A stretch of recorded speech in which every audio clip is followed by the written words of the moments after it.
ایک بدو آیا اور آ کر مسجد نبوی میں پیشاب کرنے لگا۔ بسم اللہ الرحمن الرحیم، لاکھوں کروڑوں درود و سلام نبی کریم صلی اللہ علیہ وآلہ وسلم پر۔ بخاری شریف کی حدیث ہے کہ ایک بدو آیا اور جو دیہاتی تھا وہ آ کر مسجد نبوی میں پیشاب کرنے لگا، تو صحابہ کرام جو تھے اس کو منع کرنے لگے، اس سے ناراض ہونے لگے، تو نبی صلی اللہ علیہ وآلہ وسلم نے ان کو منع فرمایا اور اس دیہاتی کو پیشاب کرنے دیا۔ جب وہ پیشاب کر کے فارغ ہوا تو نبی صلی اللہ علیہ وآلہ وسلم نے ارشاد فرمایا کہ اس پر پانی بہا دو۔ صحابہ نے اس پر پانی بہا دیا، تو اس کے بعد نبی صلی اللہ علیہ وآلہ وسلم نے اس دیہاتی کو، اس بدو کو اپنے پاس بلایا اور اس کو سمجھایا کہ یہ اللہ کا گھر ہے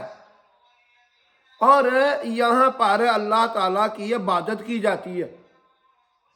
اللہ پاک ہے، یہ مسجد بھی پاک ہے، یہاں پر پیشاب وغیرہ نہیں کرتی،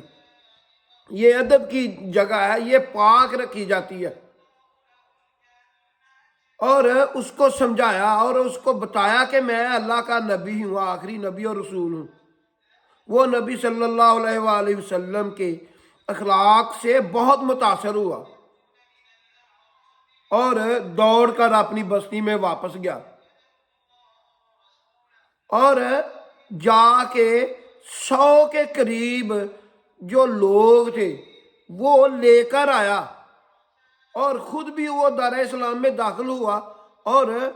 وہ جو اپنے ساتھ لوگ لے کر آیا تھا ان کو بھی دار اسلام میں داخل کیا۔ ایسی اچھی اچھی ویڈیو دیکھنے کے لیے ہمارا چینل ضرب الاسلام سبسکرائب کر لیں، بیل آئیکن کے نشان کو آن کر لیں تاکہ میری لیٹسٹ ویڈیو آپ کو وقت پر مل سکے۔